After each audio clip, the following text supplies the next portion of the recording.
Rajasthan advocate federation की ओर से शनिवार को नवनियुक्त लोक अभियोजक व अपर लोक अभियोजक तथा राजकीय अभिभाषकगण का अभिनंदन समारोह आयोजित किया गया। आयोजित कार्यक्रम में विधानसभा अध्यक्ष Vasudev Devnani, bar council of Rajasthan के सदस्य योगेंद्र सिंह शक्तावत, जिला बार एसोसिएशन अजमेर के अध्यक्ष अशोक सिंह रावत, राजस्व मंडल बार एसोसिएशन अध्यक्ष नरेंद्र सिंह राजावत और केकड़ी बार एसोसिएशन के अध्यक्ष मनोज आहूजा, किशनगढ़ बार अध्यक्ष रुपेश शर्मा मौजूद रहे।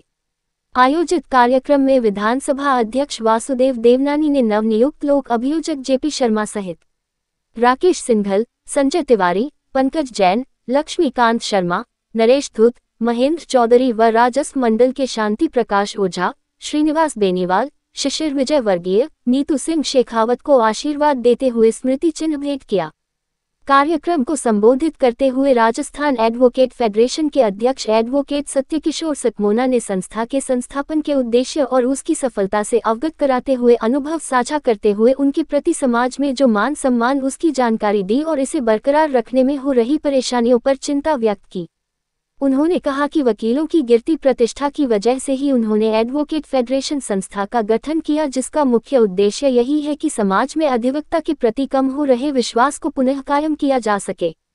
इसके लिए उन्होंने संयुक्त प्रयास करने की आवश्यकता पर जोर दिया। इस अवसर पर लोक अभियोजक जेपी शर्मा ने सभी सरकारी अधिवक्ताओं का स्वागत करने के लिए धन्यवाद ज्ञापित करते हुए भरोसा दिलाया कि वे लोक अभियोजक पद की गरिमा के अनुरूप कार्य करके अभियोजन विभाग में नवाचार करके इस पद की प्रतिष्ठा व मान मर्यादा सहित उनके गौरव को बनाए रखने का पूरा प्रयास करेंगे तथा उनके हितों व सम्मान के लिए किसी प्रकार का समझौता नहीं करेंगे। विधानसभा अध्यक्ष वासुदेव देवनानी ने नवनियुक्त लोक अभियोजक को कहा कि सरकार ने पूरी पारदर्शिता के साथ योग्यता के आधार पर लोक अभियोजकों की नियुक्तियां की हैं, ताकि न्यायिक व्यवस्था में नई ऊर्जा और गति आ सके। अब आप सभी का कर्तव्य है कि आप न्यायिक प्रक्रिया को तेज करें, ताकि आम जन को समय पर और सुलभ न्याय मिल सके। हमारे समाज का हर वह व्यक्ति जो वर्षों से न्याय की आस लगाए बैठा है, उसकी उम्मीद अब आपसे जुड़ी है। यदि आप अपने कार्य में समर्पण दिखाते हैं तो न सिर्फ पीड़ितों को शीघ्र न्याय मिलेगा, बल्कि पूरे न्याय तंत्र में जनता का विश्वास और अधिक मजबूत होगा। अजमेर बार अध्यक्ष अशोक सिंह रावत ने कहा कि आप सबकी भूमिका केवल अदालती बहसों तक सीमित नहीं है, आप कानून और नैतिकता के सच्चे प्रतिनिधि हैं। आपके हर निर्णय, हर दलील और हर कार्रवाई से सरकार की छवि भी जुड़ी हुई है। इसलिए आप न्याय को गति दें, निष्पक्षता के साथ कार्य करें और ऐसा उदाहरण प्रस्तुत करें जो आने वाली पीढ़ियों के लिए प्रेरणा बने। इससे पूर्व फेडरेशन के सदस्यों ने सभी निर्वाचित पदाधिकारी व कार्यकारिणी सदस्यों को माला पहनाकर एवं स्मृति चिन्ह देकर सम्मान किया गया। तीनों बार के अध्यक्षों को साफा भी पहनाया गया। कार्यक्रम में मनीष छीपा, पूर्व लोक अभियोजक निर्मला शर्मा सहित कई अधिवक्ता उपस्थित रहे। कार्यक्रम का संचालन एडवोकेट आशीष सक्सेना द्वारा किया गया। कार्यक्रम में मनीष छिपा एडवोकेट का विशेष सहयोग रहा। स्थापित हुई थी तब जो वहाँ पे सीनियर एडवोकेट थे उसमें से फेडरेशन के अध्यक्ष मेरे पिताजी और मेरे सीनियर एस के सक्सेना जी, और वहाँ पे जो वरिष्ठ अधिवक्ता थे उसमें मगराज जी कंडला और विनोद शंकर जी दवे, काफ़ी सीनियर एडवोकेट जो उसके बाद हाईकोर्ट बेंच में भी एलिवेट हुए, उन सब ने इस बेंच की, इस फेडरेशन की स्थापना की थी।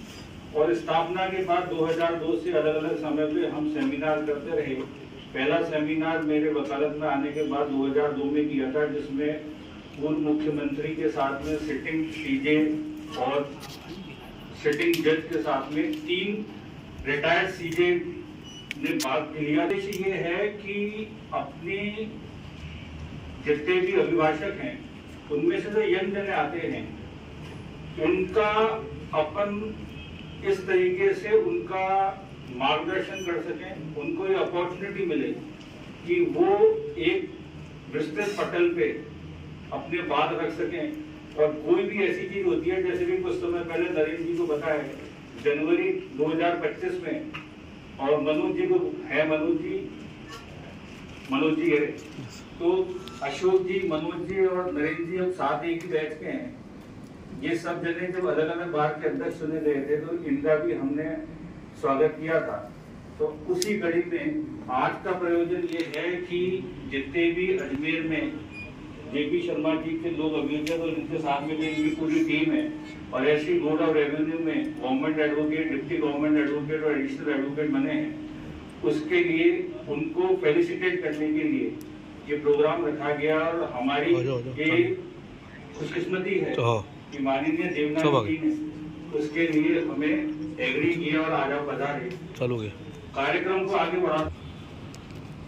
भाई देवनानी जी अध्यक्ष राजस्थान विधानसभा, अजमेर वासियों को कोई गर्व है कि हमारा जनप्रतिनिधि आज राजस्थान विधानसभा के अध्यक्ष हैं और बहुत ही सुचारू रूप से, बहुत ही उदाहरणीय तरीके से हम लोग आजकल, क्योंकि ऑनलाइन विधानसभा की प्रोसीडिंग्स रिले होती है, बहुत खुशी होती है। अजमेर के विकास के क्षेत्र में भी आप बहुत ही प्रयत्नशील हैं, काफी संवेदनशील हैं, हर समस्या के निदान के लिए आप बराबर प्रयत्नशील हैं और काफी विकास की गति और कार्यक्रम अभी अजमेर में चल रहे हैं। मैं आज इस अवसर पर आपका हार्दिक अभिनंदन करता हूं। आपके प्रयासों से अजमेर में जो नई टीम आई है, public prosecutor, additional public prosecutors की टीम भी बहुत अच्छी आई है। राज्य की ओर से पैरवी अच्छे लोग आए, मैं ये मानता हूं उससे न्याय और न्यायालय दोनों की प्रतिष्ठा में अभिवृद्धि होती है। हमारे बार काउंसिल के मेंबर भाई शेखावत जी, आप पुरानी लीगेसी को आज आगे बढ़ा रहे हैं और बहुत ही सरल स्वभाव के व्यक्तित्व के धनी हैं। इस अवसर पर आपका हार्दिक अभिनंदन करता हूं। प्रारंभ में हमने राजस्थान एडवोकेट फेडरेशन के माध्यम से, जैसा आशीष ने बताया, कई प्रोग्राम किए। लीगल इशू पे ही नहीं, हमने एजुकेशन के ऊपर भी किए और विषयों पे किए, जिसमें विश्वविद्यालयों के वीसीस ने भाग लिया, शिक्षाविदों ने भाग लिया, राजस्थान भर के आरपीएससी के मेंबर्स ने कई उसमें भाग लिया। हमारा मकसद ये था कि हम उस हिसाब से अपना विषय पर परिचर्चा के बाद में अपना एक तैयार करते पर्चा, उसको फिर हम संबंधित विभाग को भेजते थे। राजस्थान के कई जजेस ने यहाँ के सेमिनार में भाग लिया, लेकिन आया परिवर्तन ये आया, पहले सुप्रीम कोर्ट की ज्ञान सुधा जी भी यहाँ पर उन्होंने लिया। पहले ये था कि हमारे को चाहे सुप्रीम कोर्ट का जज हो या राजस्थान हाई कोर्ट के जजेस होते थे, मात्र उन्हें टेलीफोन कर देते थे, ये प्रोग्राम रखा है, आप पधारे, और वो उसके ऊपर स्वीकार करते थे। जैसे हमारे आज के मुख्य अतिथि वासुदेव जी को मैंने केवल टेलीफोन किया, आप उदयपुर थे और आपने तुरंत ऐसे व्यक्ति होते हैं, तो उससे विचारों का आदान प्रदान होता है, नई यंगस्टर्स को सीखने का मौका मिलता है, आपस में भ्रातृत्व भाव पैदा होता है और काफी बड़े स्तर के ऊपर होते थे। उस क्रम में हमने आज ये रखा है।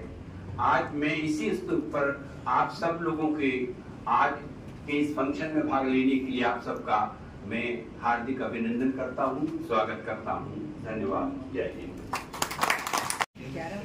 राजस्थान एडवोकेट फेडरेशन के अध्यक्ष श्री सक्सेना साहब, मेरे सीनियर अधिवक्ता साथियों, आज मुझे बड़ा हर्ष महसूस हो रहा है कि आज नवनियुक्त प्रोसिक्यूटर्स का यहाँ पे सम्मान किया जा रहा है। इसमें मुझे बुलाया गया है और दो शब्द कहने का मुझे मौका दिया गया है। आज हमारे लिए गर्व की बात है कि जिस फेडरेशन से आपको सम्मानित किया जा रहा है, वो व्यक्ति सक्सेना साहब एक अपने आप में एक ऐसे व्यक्ति है जिन्होंने वकील समुदाय के लिए हमेशा अच्छा सोचा है, अच्छा कार्य किया है। और सरकार को भी मैं धन्यवाद देना चाहूंगा। पूरे राजस्थान में लगभग 1.5 लाख, 1.25 से 1.5 लाख वकील हैं। उन 1.25 लाख, 1.5 लाख लोगों में से कुछ चुनिंदा जो व्यक्ति चुन के आपने अपॉइंट किए हैं, वो आप देखिए सब आप में कितना इन्होंने विश्वास किया है और आपको उसको पद के योग्य माना है। तो मैं मैं धन्यवाद दूंगा सरकार को। आप पे मुझे पूरा विश्वास है, नवनियुक्त जो बने हैं गवर्नमेंट एडवोकेट्स वगैरह कि साहब आप अपने कार्यशैली से पूरे मन से एक अच्छा कार्य करेंगे, एक न्यायिक जगत में अच्छा नाम करेंगे, न्याय दिलाएंगे गरीबों को, शोषित वर्गों को। इसी के साथ मैं अपने धन्यवाद देना चाहता हूँ। फेडरेशन के इस कार्यक्रम में विद्यार्थी परिषद से ही हमारे लिए संरक्षक की भूमिका में रहने वाले आदरणीय विधानसभा अध्यक्ष प्रोफेसर वासुदेव देवनानी साहब, फेडरेशन के अध्यक्ष आदरणीय सक्सेना साहब, बार काउंसिल के मेंबर भाई योगेंद्र जी, राजस्थान की प्रसिद्ध बारों में से एक के अध्यक्ष अजमेर बार के अध्यक्ष भाई अशोक सिंह जी रावत, उपस्थित परिषदीय वक्तागण, मेरे साथी अधिवक्ता बंधुओं, इस न्याय में और धर्म की संकल्पना को ध्यान में रखकर हमें यह जो दायित्व राज्य सरकार की ओर से सौंपा गया है, तो ये सिक्के का दूसरा पहलू है। आज तक हम किसी और पक्ष की तरफ से पैरवी कर रहे थे, अब पूरा परिवर्तित होकर हमको समाज के दूसरे वर्ग की तरफ से खड़ा होकर उनकी तरफ से पैरवी करने का हमको सौभाग्य प्राप्त हुआ है। आदरणीय सक्सेना साहब ने निवेदन किया, हम आपको यह आश्वासन देते हैं कि जो समाज हमसे अपेक्षा कर रहा है न्याय की, उस न्याय की संकल्पना पे खरा उतरें, ऐसा आप सबके साथ हमारे को मिलेगा और हम उस संकल्पना को धरातल पे ला पाएंगे। अभी देखने में आता है कि एक विचार चलता है कि भी आदमी कोर्ट में जाने से परहेज करता है, एक लंबा समय न्यायिक प्रक्रिया, जटिल न्यायिक प्रक्रिया के उसको गुजरना पड़ता है, तो कहता मैं न्याय लेने के लिए जा रहा हूँ, लेकिन कोर्ट में न्याय कहाँ मिल पाता है, इतना लंबा समय लगता है। हम सामान्य प्रक्रिया में देखते हैं तो एक वकील सामान्यतः 40 वर्ष की वकालत लगभग पूरी करता है एवरेज समय में, और इस 40 वर्ष के समय में लगभग हम 10,000, अगर मान लो किसी के पास ब्रीफ कम है और ज्यादा है एवरेज निकालेंगे तो 10,000 व्यक्ति हमसे राय लेने के लिए आते हैं। क्या राय लेने के लिए आते हैं कि साहब मुझे न्याय लेने के लिए आपके पास द्वार पे आना पड़ा है। क्या हम इस बात पे विचार करें कि जो व्यक्ति हमारे पास इस न्याय के लिए आया है उसको न्याय दिलवाने में हमारी कितनी भूमिका हो सकती थी और कितनी भूमिका हम उसके सामने रख पा रहे हैं, हमारे प्रयास कितने हैं। समाज हमारी आशाभरित नजरों से हमारी ओर देखता है, हम समाज के लिए एक महत्वपूर्ण अंग हैं, उनके लिए प्रतिभा एक मिसाल के रूप में हमको काम करना है कि हमको सरकार ने जिम्मेदारी दी है, हमारा क्या समाज के प्रति कर्तव्य है। हम नए उदाहरण पेश करें समाज के प्रति। कल पर्यावरण दिवस था, क्या हम आज यहाँ शपथ लेके इस प्रकार के नवाचार कर सकते हैं कि कल एक पत्रावली मेरे समक्ष आई, उस पत्रावली में इतनी मोटी पत्रावली में से मुश्किल से 20 पेज ऐसे थे जो हमारे काम के थे, तो कितने पेज थे जो उसमें खराब हो रहे हैं, पर्यावरण को उससे नुकसान हो रहा है। तो व्यवस्था, क्या आज हम ये शपथ लेके जा सकते हैं क्या कि जब भी हम इस प्रकार के दावे ड्राफ्ट करा रहे हैं, जवाब दावे ड्राफ्ट कर रहे हैं, उसके दोनों पृष्ठों का हम उपयोग करें, तो वो आधी फाइल को हम हमारे कम कर सकते हैं, कितने वृक्षों को नुकसान पहुंचाने से हम बच सकते हैं। ऐसे नवाचार की उपयोग समाज हमसे करता है। न्याय देने के साथ साथ में समाज के अभिन्न अंग है, उसमें भी हमारी कुछ भूमिका है। जैसा फेडरेशन हमसे उम्मीद कर रही है, समाज उम्मीद कर रहा है, हम आपको आशा दिलाते हैं कि हम समाज की उम्मीदों पर खरा उतरेंगे और न्याय आम जनता को शीघ्र और सुलभ मिले, उसमें हमारा प्रयास रहेगा। बहुत बहुत धन्यवाद।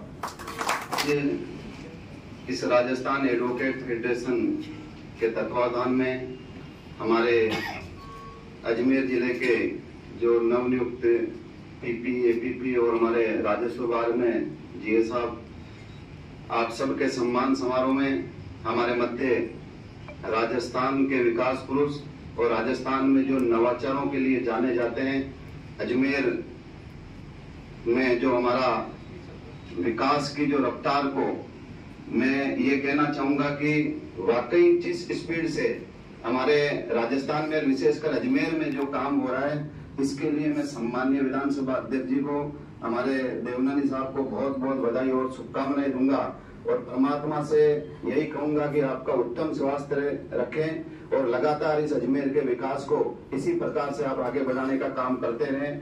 ऐसे ऊर्जावान देवनानी जी हमारे फेडरेशन के अध्यक्ष, वरिष्ठ अधिवक्ता, और मैं ये कहूंगा कि आपसे, आपके जीवन से हम लोग हमेशा सीखते हैं और एक आदर्श के रूप में आप हमारे अधिवक्ताओं में इस प्रकार से सक्सेना साहब, हमारे आशीष जी हमारे बार काउंसिल के मेंबर योगेंद्र सिंह जी, हमारे पीपी साहब जेपी शर्मा जी, मेरे सामने विराजमान हमारे केकड़ी बार के अध्यक्ष मनोज जी, रेवेन्यू बोर्ड के अध्यक्ष राजावत जी, किशनगढ़ बार के अध्यक्ष रुपेश जी, मेरे सामने समस्त पीपी साहब और समस्त अधिवक्ता साथी, मेरे कार्यकारिणी के सदस्य भी, मैं वरिष्ठ अधिवक्ता सम्माननीय विजयवर्गीय जी भाई साहब भी विराजे हैं। तो मैं ज्यादा नहीं कह करके बस इतना ही कहूंगा कि जिस प्रकार से हमारे अजमेर में भी, क्योंकि सारे काबिल अधिवक्ता अनुभवी अधिवक्ताओं में से जो आप लोगों का माननीय देवनानी साहब ने जो सिलेक्शन किया, बहुत कठिन कार्य था, लेकिन फिर भी सिलेक्शन करके और जो अजमेर के जो हमारे आम जन को और इस न्यायपालिका में जो आप सरकार की तरफ से और गरीबों की तरफ से जो आप पैरवी करेंगे, निश्चित रूप से आपका बहुत अच्छा वकालत का, आपकी न्यायालय परिसर में भी आम जन में आप न्याय दिलाने में विश्वास रखने वाले लोगों में आपका हमेशा नाम आता है। आगे भी इसी प्रकार से आप काम करेंगे। निश्चित रूप से जिला बार एसोसिएशन अजमेर का जो राजस्थान की बारों में और पूरे देश में जो जिस प्रकार से सम्मान और प्रतिष्ठा के रूप में इस बार का नाम जाना जाता है, उसी को हम आगे बढ़ाने का काम करते हैं और आगे बढ़ाएंगे, ये मैं आपको विश्वास दिलाता हूं। आपका पुणे में मेरी ओर से बहुत बहुत बधाई, शुभकामनाएं देता हूं। आज राजस्थान एडवोकेट फेडरेशन के माध्यम से इस आयोजित अभिनंदन कार्यक्रम में मंच पर विराजमान फेडरेशन के अध्यक्ष माननीय सक्सेना जी, जो अजमेर के लिए चिर परिचित नाम है, मैं समझता हूँ एडवोकेट्स में नहीं बाकी में भी यदि चर्चा की जाए तो आपका नाम सबसे आपके बार काउंसिल के शक्तावत जी, इसके स्थानीय बार काउंसिल के अध्यक्ष वह अशोक जी, आपके leader PP JP Sharma ji और सभी यहाँ उपस्थित मेरे एडवोकेट भाई और बहनों, मतलब बहनें दो ही हैं लेकिन यहाँ उपस्थित हैं।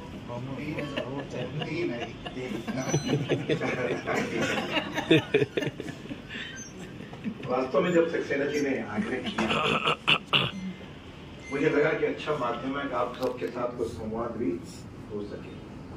हालांकि इनमें से अधिकांश लोग पिछले दिनों घर पे आकर के शुभकामनाएं दी, लगभग 80% लोग उसी में हैं और बाकी भी मेरे मित्र ही हैं।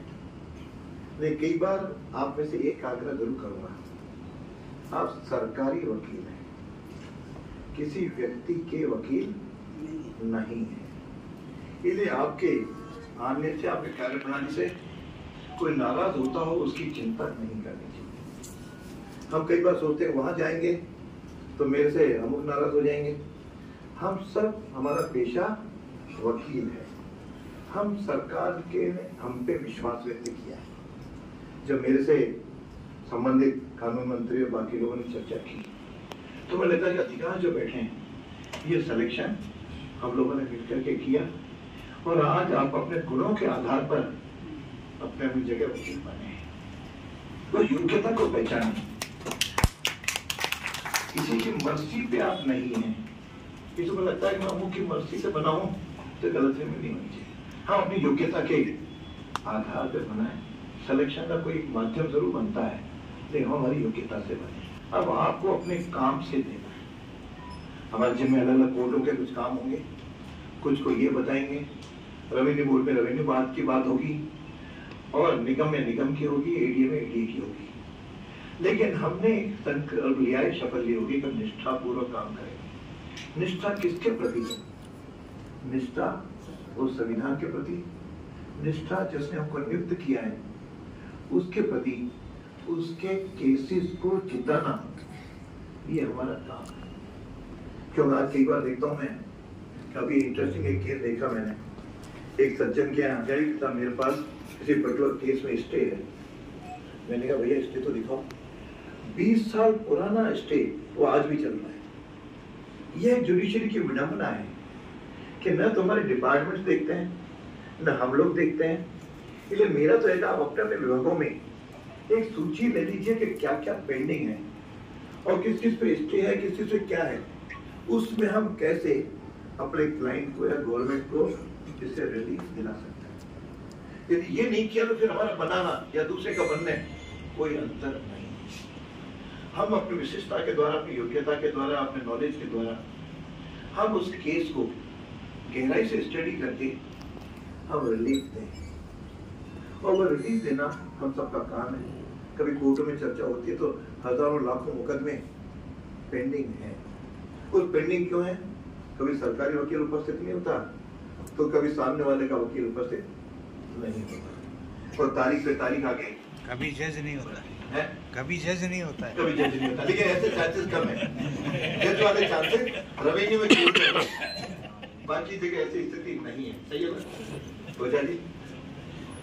तो जब ओझा जी का नाम आया था तो मैंने से पूछा था, तो उस समय जज तो कोई ना कोई बेंच चेंज हो जाएगी, लेकिन जज तो काफी हद तक पहुंचता है। ये ठीक है, टाइम का हमारी चर्चा हो रही थी कि टाइम का पालन हमारे जैसे विधानसभा है, कैसी भी परिस्थिति हो मुझे 10:59 पे चेयर पे पहुंचना ही है। कम से कम हम जिसकी पैरवी करने जा रहे हैं उसके पक्ष को रखने के लिए हम न तो अनुपस्थित रहें और न इसकी कोई तारीफ मांगने की कोशिश करें, और कोशिश करें कि उसका समाधान जल्दी से जल्दी हो। अब पक्ष होगा, विपक्ष होगा, जो भी निर्णय जज करेगा उसे अपील करनी होगी तो उसे अपील करने का मौका मिलेगा, लेकिन आगे न्याय प्रक्रिया तो आगे बढ़ेगी। नहीं तो आगे नहीं बढ़ पाता, वहीं के वहीं आगे सालों रगड़ता है। तो एक तो कई बार किसी से अखबार में सुनते हैं कि व्यक्ति रिटायर हो गया, कोई उसका सर्विस का मैटर सॉल्व नहीं हुआ, कोई दुनिया से चला गया, वह चला है। ये हमारे विधानसभा में भी स्थिति है। मैं हमारी जो समिति है, जन लेखा समिति, उसका सदस्य था। उसमें अंदर हमारी वो उसकी सारी परफॉर्मेंस हम करते हैं सामने वाले डिपार्टमेंट की। उसमें जब होता है 4, 5 साल 6 साल उसका हम लोग एग्जामिन करते हैं, और एग्जामिन में एक बार एक केस में 36 अधिकारी दोषी पाए गए। लेकिन जब दोषी पाए गए तो उससे तो पता लगा कि 17 तो भगवान को ही प्यारे थे, और बाकी जो बचे थे उसमें से भी मोर देन 50% जिनको 4 साल नौकरी से ज्यादा रिटायर्ड हुए हो गए, जिनके खिलाफ कोई केस हो ही नहीं सकता। तो फिर सरकार विभाग क्या करेगा?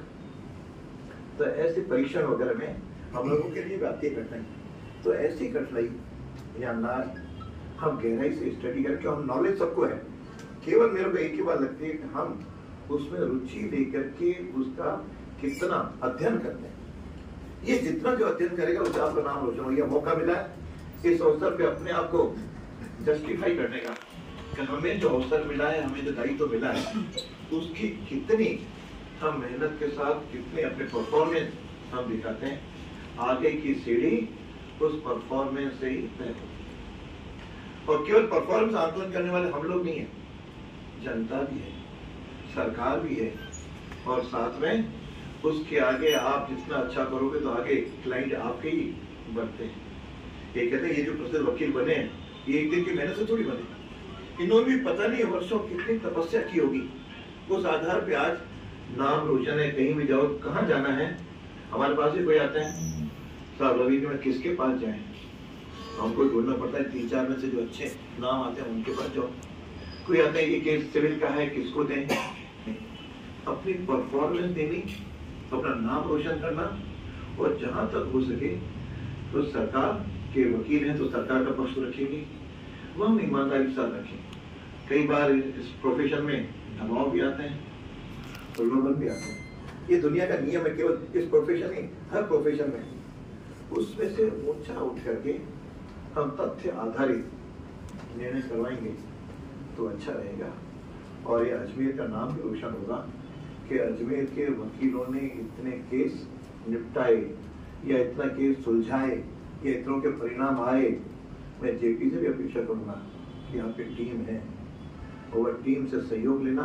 हो सकता है सबका न मिले, एकाध का नहीं मिले, लेकिन उसकी चिंता किए बिना हम आगे बढ़ते जाए।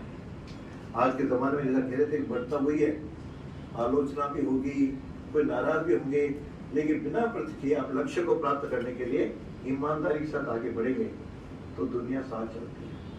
अब अजमेर के बारे में इतनी कही, जब मैं कहते हैं साहब आपने इतनी गति पहले क्यों नहीं दिखाई, ये भी मेरे सामने प्रश्न कई लोगों ने पूछा। तो मैंने कहा भैया पहली बार तो विधायक बना, और दूसरी बात, जब सरकार में है तो मेरा शिक्षा विभाग इतना बड़ा विभाग है कि उससे आप से निकाल करके दूसरी कोई बात सोच भी नहीं सकते। यानी 8 लाख कर्मचारियों में से 4.5 लाख केवल अकेले शिक्षा विभाग है। उसमें मुझे जो ठीक लगा, मैं समझता हूँ आज भी शिक्षक उस परिवर्तनों को आज भी याद करता है। सिस्टम को सुधारना, अपने विचारधारा के हिसाब से आगे बढ़ना और ईमानदारी के साथ काम करना। अब जब मौका आया, अब तुलनात्मक विभाग की जिम्मेदारी से मुक्त रहा, तो फिर कंसंट्रेशन अजमेर की ओर निश्चित रूप से आया। और फिर दायित्व भी ऐसा है, जब चाहो तब चीफ सेक्रेटरी से लेकर के निजी किसी सेक्रेटरी को उससे संवाद किया जा सकता है, बुलाया जा सकता है, और मंत्रियों से भी संवाद होता है। इसलिए मुझे खुशी है कि पिछले 2 बजटों में लगभग 1800 से 2000 करोड़ के प्रोजेक्ट स्वीकृत और लगभग उसमें से 1000 के प्रोजेक्ट तो वित्तीय स्वीकृतियां जारी हो गई, तो बहुत जल्दी धरातल पे भी आना शुरू हुआ है। और कल ही आपने पढ़ा होगा IT पार्क का शायद अजमेर के लिए स्वप्न था। मैं भी इंजीनियरिंग करके आया, मेरा एक स्वप्न था कि यहाँ पे बने, लेकिन कहता योग भी बनता है, तो इस बार वो फलीभूत होती हुई दिखाई देता है। सतत है, लेकिन कोई नवाचार भी इस प्रोजेक्ट्स में होने वाला है और शायद 60-1.5 साल में आपको धरातल पर लगेगा कि हम अपने एक अजमेर, जिसको मोदी जी ने स्मार्ट सिटी बनाना तो चाहा, शायद समय पे नहीं बन पाया, लेकिन आज वो बनेगा।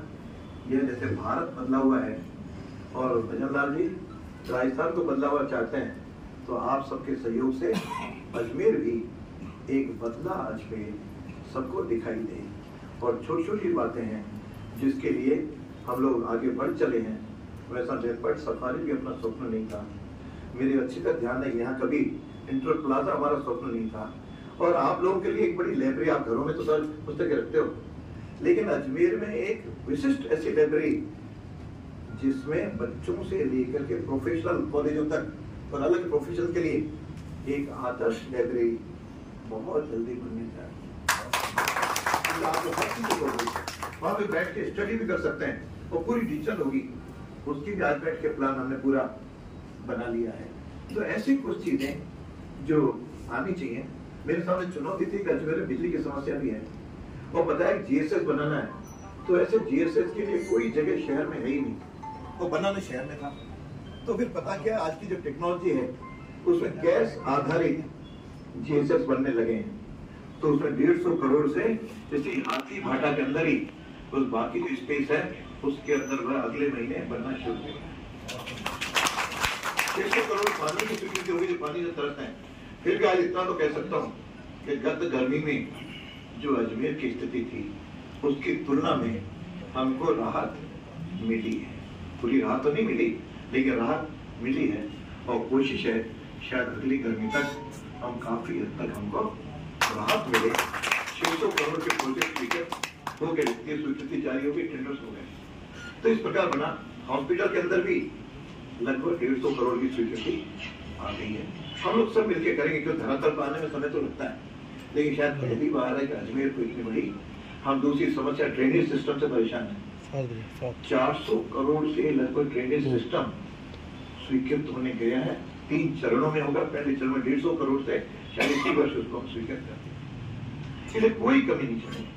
आपका रोडवेज से आप परेशान है, आधार पर इसका दुगना जितना आज है, आगे वर्कशॉप सहित पूरी भूमिका हम लोग बनाने जा रहे हैं। DPR बन गए तो कोशिश करें।